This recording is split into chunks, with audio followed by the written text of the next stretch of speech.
Dear students, in this video we are going to discuss about the tool compensation and why the tool compensation is used.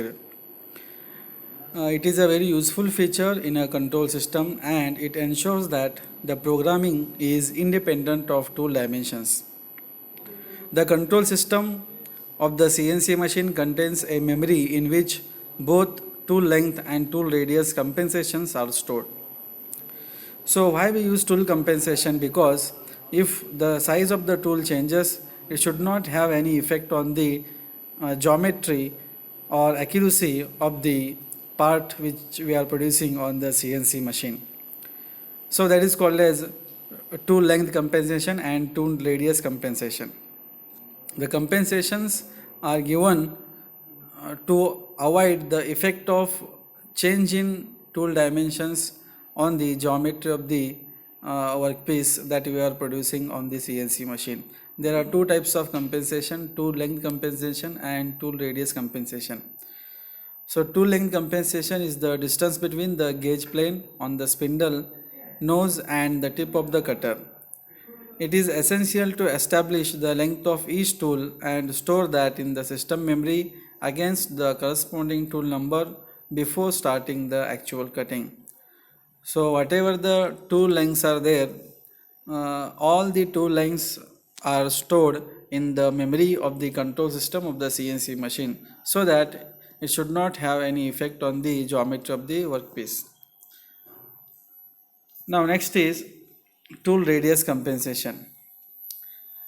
So during the turning or milling operation, an equidistance path of the tool tip center or cutter center has to be calculated and the dimensions have to be given to this tool path. Okay, so this tool radius compensation feature permits programming to the drawing dimensions of the workpiece and allows the calculation of equidistance tool path to the control system. So in the tool radius compensation, if the size of the cutter changes, then also it will not have any effect on the geometry of the workpiece. Okay, so we have to identify the correct tool path so that it should not remove extra material from the workpiece or less material from the workpiece. So this can be achieved by giving the compensations. For giving the compensation, there are codes such as G41 is for giving the compensation to the left and G42 is for giving the compensation to the right, as you can see in the diagram. Okay, so G40 is nothing but cancel of cutter radius compensation. Okay, as you can see in the diagram there, there is a path which is shown by the dotted line, that is nothing but cutter path using cutter compensation. Okay, when we give the compensation, the cutter will move through that path only. Okay, it will not remove extra material from the workpiece, as you can see in the diagram.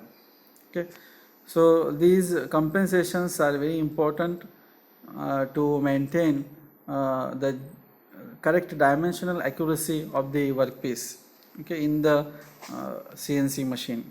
So there are two types of compensation: cutter radius compensation and tool length compensation. The size of the cutting tools and their compensations have been stored in the system memory of the control system of the CNC machine.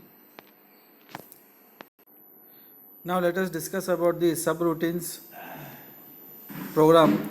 What is a subroutine program and why we use it?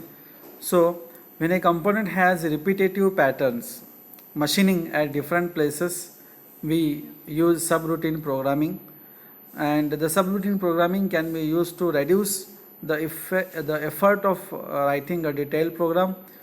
The program for repetitive machining can be stored in the memory as a separate program and can be called in the main program whenever needed.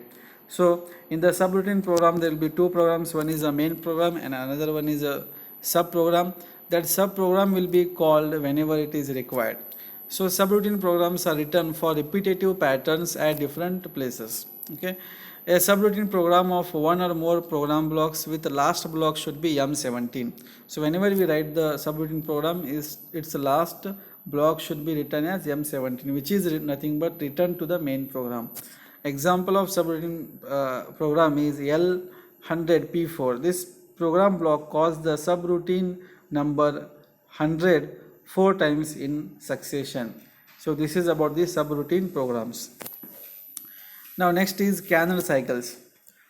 So kernel cycle starts from preparatory code G81 to G89, and G80 is nothing for cancel of the kernel cycle. A kernel cycle defines a series of machining sequences for drilling, boring, tapping, etc. The kernel cycle starts with G81 to G89, and they are stored in subroutines L81 to L89. The fixed cycles call is initiated with G80 to 89, and G81 to 89 are fixed cycles that are cancelled with G80. As I told, the G80 code is used for cancelling the can cycle. So the can cycle is used for sequence of machining operations, such as for drilling, boring and tapping. We make use of can cycles. Now next one is mirror image programs. So when we make use of mirror image program, if two components which are identical and have the property that one is a mirror reflection of other, can be manufactured by programming only for one component and by using the mirror imaging feature. So this reduces the effort required for programming and reduces the amount of space occupied in the system memory. The contours are always mirror about the coordinate axis. In mirror imaging, the following operations occur. So this is about the mirror image program. So when we have identical components and have the property that one is a mirror reflection of other, then we will write program for only one component and we will use mirror imaging feature. So it will reduce our programming effort and it will save our system memory. So this is about the mirror image programming. In the next video we are going to discuss about circular interpolation G02 and G03.